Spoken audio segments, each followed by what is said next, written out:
बिस्मिल्लाहिर्रहमानिर्रहीम। अस्सलाम वालेकुम। अपने YouTube चैनल पर आपको खुशामदीद कहते हैं। दुआ है कि आप जहां भी रहें खुशो-खुर्रम रहें, हंसते और मुस्कुराते रहें। कल इमरान खान साहब ने अपने एक यूथिया सहाफी को इंटरव्यू दिया। भाई किसी खरे और सच्चे सहाफी को तो खान साहब इंटरव्यू देने से रहे। शाहजेब खानजादा, जावेद चौधरी, मतीउल्लाह जान और मंसूर अली खान जैसे सहाफी तो खान साहब को लफाफी सहाफी लगते हैं, तो ये फिर इनके जो अपने हैं यूथिया सहाफी उनको ही इंटरव्यू देते हैं। इस इंटरव्यू में खान साहब ने वही भाषण झाड़ने की कोशिश की जो ये तकरीरों में और कंटेनरों में खड़े होकर झाड़ते हैं कि नहीं जी, वो अल्लाह ताला कुरान करीम में ये इरशाद फरमाते हैं कि आपको एक दूसरे के ऐबों पर पर्दा डालना चाहिए, लेकिन ये लोग तो गुनाहों को फैला रहे हैं। हमारी जो नौजवान नस्ल है वो इन ऑडियोज को और इन वीडियोज को देख रही है, तो उन पर क्या, उनके जहन पर क्या असर होगा। इस तरह के खान साहब ने भाषण झाड़े तो बिल्कुल खान साहब आपने बिल्कुल ठीक कहा कि अल्लाह ताला यही फरमाता है कि आप अगर किसी दूसरे के ऐब पर पर्दा डालोगे तो अल्लाह भी आपके ऐबों पर पर्दा डालेगा। बिल्कुल ऐसा ही है। लेकिन खान साहब वो तैयबा गुल वाला केस, वो एक मजलूम खातून जब आपके पास अपना दुख लेकर आई थी कि नहीं जी चेयरमैन नैब ने उनके साथ जो उनको हरासा करने की कोशिश की है, उनके पास सबूत भी थे, आपको याद होगा कि वीडियो सामने आई थी, तो खान साहब ने तैयबा गुल साहिबा से ये कहा कि नहीं जी आप रियासत मदीना में हैं तो आपको इंसाफ मिलेगा। बाद में क्या हुआ? बाद में ये हुआ कि इस फितने ने उस वीडियो का फायदा उठाकर चेयरमैन नैब को ब्लैकमेल किया और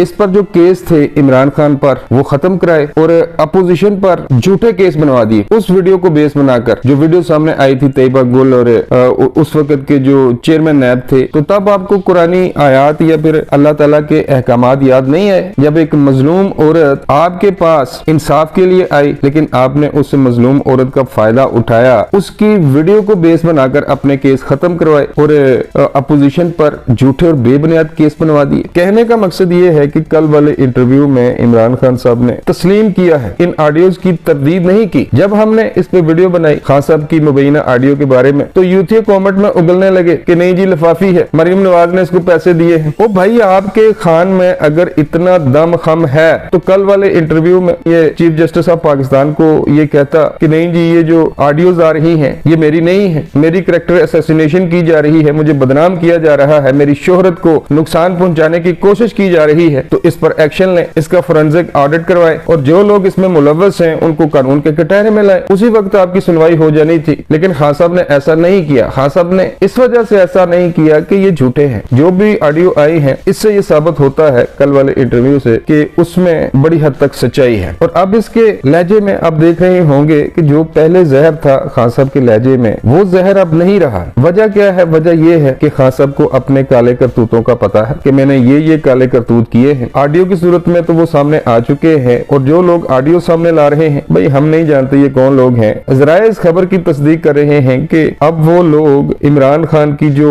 वीडियोस हैं इस हवाले से वो भी सामने लाना चाहते हैं, इसलिए खान साहब के लहजे में थोड़ी आपको नरमी दिखाई दे रही है। लेकिन जो मर्जी करते रहे भाई, जो आपने लोगों के साथ किया है, जो आपने बीजा है वही अब काटोगे। जिस तरह आपने लोगों की पगड़ियां उछाली हैं, जिस तरह तैयबा गुल जैसी मजलूम खातून को उनका फायदा उठाया है, आपने उनकी मजबूरी का फायदा उठाकर उनकी वीडियो को इस्तेमाल किया और अपने पे केस खत्म कराए, अपने मुखालिफिन पर झूठे केस बना दिए, तो जो कुछ आपने किया उसका हिसाब आपको इस दुनिया में भी देना पड़ेगा और आखिरत में तो वो खुदा की जो लाठी है वो बड़ी बेआवाज होती है। एक और खबर है जी, वो खबर है चौधरी निसार के बारे में। चौधरी निसार साहब ने कल अपने हल्के में खिताब किया और ये कहा कि देखें जी मैं पीटीआई के साथ भी राब्ते में हूँ, मैं नून लीग के साथ भी राब्ते में हूँ। इसके अलावा उन्होंने नवाज शरीफ, इमरान खान और जरदारी साहब पर थोड़ी बहुत तनकीद भी की कि नहीं जी इनकी पार्टी में सिर्फ इनकी आवाज को ही सुना जाता है, जो आम वर्कर है उसकी आवाज को कोई नहीं सुनता। तो कहने का मकसद ये है कि चौधरी निसार साहब 2018 का इलेक्शन तो लड़के देख लिया भाई, नून लीग की टिकट के बगैर आजाद हैसियत में ये इलेक्शन लड़े थे, लेकिन वो जो गुलाम सरवर खान साहब के मुकाबले में बुरी तरह हारे थे। पंजाब असेंबली की एक नशिस्त इन्होंने जीती थी, उस पर भी 3 साल बाद इन्होंने हल्फ उठाया है। और अब